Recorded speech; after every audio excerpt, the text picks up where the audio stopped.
CNN 24 এর সান্ধ্য সংবাদে আমি আলপনা আপনাদেরকে স্বাগত জানাচ্ছি। আজকের বিশেষ সংবাদ, ছোট ভাইয়ের সঙ্গে সাইকেল নিয়ে কথা কাটাকাটি, মায়ের শাসন অভিমানে কিশোরের আত্মহনন।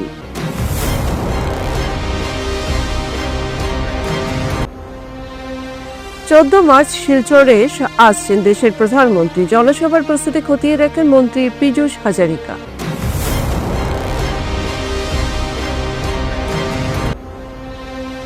উদারবন্দে বিজেপির জোট প্রার্থীর জনসম্পর্ক অভিযান জোরদার।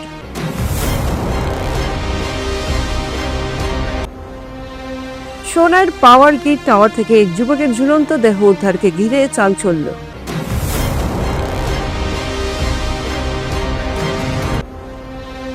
$2,90,000 টাকা ব্যয়ে জল নিষ্কাশনের নালার কাজে শিলান্যাস করলেন বিধায়ক মিহির কান্তি সোম।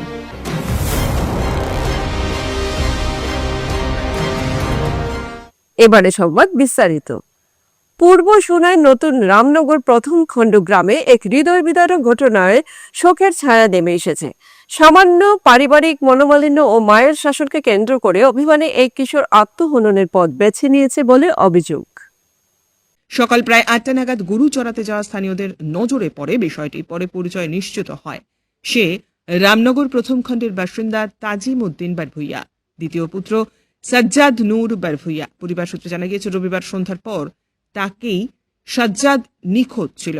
মা জানায় ঘটনার দিন বিকেলে তার 10 বছর বয়সী ছোট ছেলে সাইকেল নিয়ে রাস্তায় বেরোলে সাজ্জাদ তাকে বাধা দিয়ে সাইকেলটি নিতে চায়। বিষয়টি নিয়ে দুই ভাইয়ের মধ্যে কথা কাটাকাটি, হাতাহাতি। পরিস্থিতি নিয়ন্ত্রণে আনতে মা এগিয়ে আসেন এবং সামান্য শাসন করেন বড় ছেলেকে। এরপর ছোট ছেলে সাইকেল নিয়ে মায়ের সঙ্গে বাড়ি ফিরলেও সাজ্জাদ বাড়ি ফেরেনি। খবর পেয়ে সোনাই পুলিশ ঘটনাস্থলে পৌঁছয়ে মৃতদেহ উদ্ধার করে ময়না তদন্তের জন্য শিলচর মেডিকেল কলেজ হাসপাতালে পাঠানো হয়। কালকে সকালে আমি খামা যাওয়ার সময় আমার কাছে আব্বা আমি গরু নেও আমি স্কুলে যেতাম বেলি আর আজকে তারা পরীক্ষা নামি স্কুলে যেতাম বেলি আর লাইন তো বাবা আমি এড়িয়া নিয়ে ছাড়িয়ে যাইমগা হইয়া আমি কাজে গেছি গা। স্কুল গেল না নি রাইতে আইছি কাজতে আমি বেকারির দোকানে থাকি। 10টার সময় আইছি, আইয়া গোসল বড় করিয়া বললেন না আইসে না নি বিলে না বর্তমানে থেরাপিত গেল মনে আইসে না মনে হয়। তাই আমি কইতে আছে আমি খাইয়া হতে রইবা তার আইব তার ঘুমাইব। রাইতে আর আইসে না। দরজা ঘুমতিন উঠিয়া আমি দেখি না দরজা গুজে আজাইল রয়েছে, আইসে না। আমি মনে করি আমার চাষা ঘরের বাইর হয়ে এগুলো লগ আছে ওগুলোকে মনে করে থাকি গেছে না। গরু ছাড়িয়া সকালে আমি নিয়া বন্ধ দিয়া খালি খাজো খালি আজিছি বাড়িতে আর মাঝে ফোন গেছে বিলে হলা আজকে ও আইসি আমি বাড়িতে ইনো ইয়া দেখি তারে অন্য কয়টার সময় মানে আপনি জানছেন? ওই সময় 8টা উঠা বাজে। মানে আপনি খাজা চাইতে গেছেন? খাজা আচ্ছা, বেকারির দোকানে 7:30 8টা যেতে। কোন ক্লাস? ক্লাস 9 না। কোন স্কুলে? ওর ঘরবার স্কুল এমনি আর দাদা আমার কোনো সন্দেহ নেই। আর এলে আমার বুয়ার কোনো দুশ্মনও আমি দেখি না। আমার সন্দেহ কোনো মানুষের উপরে নেই। আচ্ছা, কি কারণ হইতে পারে? আমি সকালে গেছি গা কাজের মাঝে, এখন তো বাড়ি তার কিতা না। 10টার সময় আইলাম, আমি আর কইতে পারি না। তার বয়স কত হয়েছে? বয়স 15 বছর 10 মাস। শিলচর শহরের নিকটবর্তী বুধুরাইল এলাকায় একটি বিশাল জনসভায় অংশগ্রহণ করবেন প্রধানমন্ত্রী। প্রধানমন্ত্রীর এই সফরকে ঘিরে ইতিমধ্যে জোর কদমে প্রস্তুতি শুরু হয়েছে। আজ অসম সরকারের জনসম্পদ এবং জনসংযোগ দপ্তরের মন্ত্রী পীযূষ হাজারিকা শিলচরে এসে সভাস্থল বুধুরাইল পরিদর্শন করেন। সেখানে তিনি প্রস্তুতির অগ্রগতি খতিয়ে দেখেন। তার সঙ্গে উপস্থিত ছিলেন মন্ত্রী কৌশিক রায়, রাজ্যসভার সাংসদ কনাদ পুরকায়স্থ সহ দপ্তরের বিভিন্ন শীর্ষস্থানীয় আধিকারিকেরা। বুধুরাইলের এই বিশাল সভামঞ্চ থেকে প্রধানমন্ত্রী 5 গ্রাম বড়াপানি হাইস্পিড হাইওয়ে এক্সপ্রেস প্রকল্প, শিলচর ফ্লাইওভার এবং পাথারকান্দিতে একটি কৃষি মহাবিদ্যালয়ের শিলান্যাস করবেন বলে জানান মন্ত্রী পীযূষ হাজারিকা। এই উন্নয়নমূলক প্রকল্পগুলি বাস্তবায়িত হলে সমগ্র বরাক উপত্যকায় যোগাযোগ ব্যবস্থার আমূল পরিবর্তন হবে। প্ৰধানমন্ত্ৰী নৰেন্দ্ৰ মোদী ডাঙৰীয়া এই স্থানলৈকে আহিব। এখন বিশাল সভাত তেখেতে ৰাইজক সম্বোধন কৰিব আৰু কেইবাটাও অতি ডাঙৰ প্ৰজেক্টৰ শিলান্যাস কৰিব। আপোনালোকে জানে যে প্ৰাচগামৰ পৰা বৰাপানীলৈকে এক্সপ্ৰেছ হাইৱেৰ ইতিমধ্যে চেংচন হৈছে প্ৰায় 25,000 কোটি টকাৰ। গতিকে সেইটো আৰম্ভ হ'ব। এখন এলিভেটেড কৰিডৰ আমাৰ শিলচৰত বনোৱা হ'ব, তাৰ আধাৰশিলা হ'ব আৰু আমাৰ এখন এগ্ৰিকালচাৰ ইউনিভাৰ্চিটিৰ আধাৰশিলা হ'ব। গতিকে বহুত ডাঙৰ কাম লৈ প্ৰধানমন্ত্ৰী ডাঙৰীয়া আহিব, তাতে লাখ লাখ মানুহ ইয়াতে উপস্থিত হ'ব, তাৰে কাম কাজৰ অলপ বুজ ল'ব। উধারবন্দে এবার শাসক দল বিজেপির প্রার্থী কেন্দ্রিক চর্চা চরমে পৌঁছেছে। এখানে দলীয় টিকিট নিয়ে চলছে ত্রিকোণ লড়াই। একদিকে ফের একবার টিকিট প্রত্যাশী বর্তমান বিধায়ক মিহির কান্তি সোম, অপরদিকে 10 জোটের প্রার্থী। অন্যদিকে লক্ষ্মীপুরের প্রাক্তন বিধায়ক রাজদীপ গোয়ালা এবং নীলাভ মজুমদার সবাই মাঠ চষে বেড়াচ্ছেন। তবে সবাইকে টেক্কা দিয়ে 10 জন জোটের প্রার্থী তাদের জনসম্পর্ক অভিযানে ঝড় তুলেছেন। সোমবার বাসুদেব শর্মা, অধিবক্তা জয়জ্যোতি দে, বিশ্বজিৎ দাস, নবারুণ চক্রবর্তী, সুরেন্দ্র প্রসাদ সিং সহ আরো 5 জন সদরঘাট শনি মন্দির থেকে জনসম্পর্ক অভিযানে নেমে পড়েন। তারা তাদের দাবির প্রতি পূর্ণ সহমত পোষণ করেন।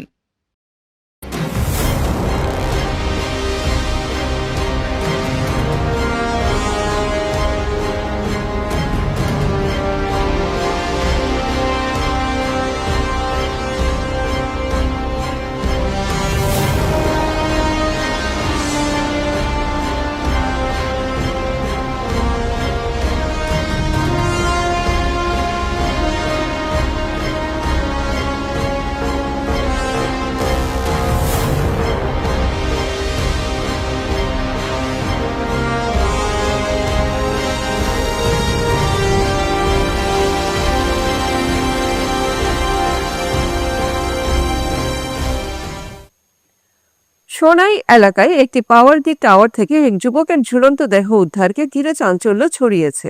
ঘটনাটি ঘটেছে সোনাইয়ের নতুন কাঞ্চনপুর নোয়ারাজ বড়ইতল সংলগ্ন ধানক্ষেতের মাঠে। মঙ্গলবার সকালে স্থানীয় বাসিন্দারা মাঠের মধ্যে থাকা পাওয়ার গ্রিড টাওয়ারে এক যুবকের ঝুলন্ত দেহ দেখতে পান। জানা গিয়েছে মৃত যুবক কচুদরমের মঈন উদ্দিন আহমেদের ছেলে বাহারুল ইসলাম আহমেদ। স্থানীয় সূত্রে জানা যায়, বাইক নিয়ে বাড়ি থেকে বেরিয়ে এসে তিনি টাওয়ারের উপরে উঠে গামছা দিয়ে ফাঁস লাগিয়ে আত্মহনন করেছেন। স্ত্রীর সঙ্গে মনোমালিন্যের জেরেই এই পরিণতি। ইতিমধ্যেই খবর পেয়ে ঘটনাস্থলে পৌঁছেছে সোনাই এবং কচুদরম থানার পুলিশ। ম্যাজিস্ট্রেটের উপস্থিতিতে দেহ উদ্ধার করে ময়না তদন্তের জন্য শিলচর মেডিকেল কলেজ ও হাসপাতালে প্রেরণ করা হয়েছে। কাঞ্চনপুর গ্রামের নোয়ারাজ স্থিত বড়ইতল এলাকার পাশে আমার জিপির একজন তরতাজা যুবক বাহারুল ইসলাম, বয়স 26 বছর, আজকে সকালে তার মৃত্যুর খবর আমার কাছে এসেছে। শুনে অত্যন্ত দুঃখ লেগেছে, কারণ এ ধরনের মৃত্যুর ঘটনা অত্যন্ত মর্মান্তিক এবং দুঃখজনক।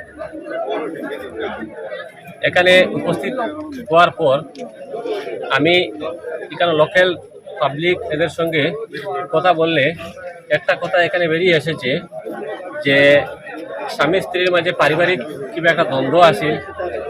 তো তাদের এই দ্বন্দ্ব থেকে আজকের এই আত্মহত্যাটা হয়েছে। তো এটা এখনো আমরা সঠিকভাবে বলতে পারবো না যে কি এটা আত্মহত্যা হয়েছে নাকি অন্য কিছু। তো এখানে পুলিশ, কচুদরম থানার পুলিশ এবং সোনাই থানা এখানে এসেছে। তো এখন ফরেন্সিক টিম আসবে এবং ম্যাজিস্ট্রেটও আসবেন।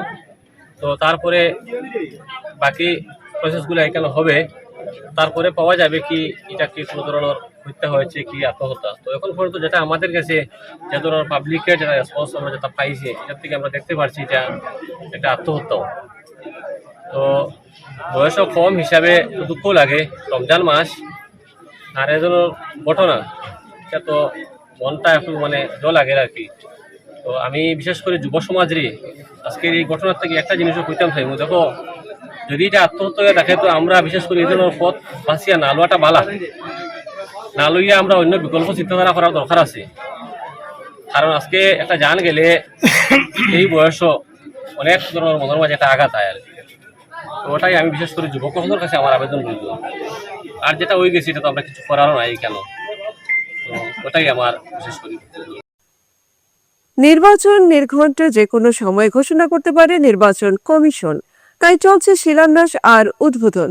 একদিনের বিভিন্ন প্রকল্পের শিলান্যাস আর উদ্বোধন করছেন উধারবন্দের বিধায়ক মিহির কান্তি সোম। সোমবার উদারবন্দ গ্রাম পঞ্চায়েতের অধীন জিপি সদস্যা জলি মালাকারের ওয়ার্ডে আঞ্চলিক পঞ্চায়েত তহবিল থেকে 2,90,000 টাকা ব্যয়ে নির্মিত জল নিষ্কাশনের একটি নালার কাজের শিলান্যাস করেন বিধায়ক। সঙ্গে ছিলেন আঞ্চলিক পঞ্চায়েত সহ সভানেত্রী অমিতা চক্রবর্তী, জিপি সভানেত্রী কাকলি কর, জিপি সদস্যা জলি মালাকার সহ বহু বিশিষ্ট ব্যক্তিগণ।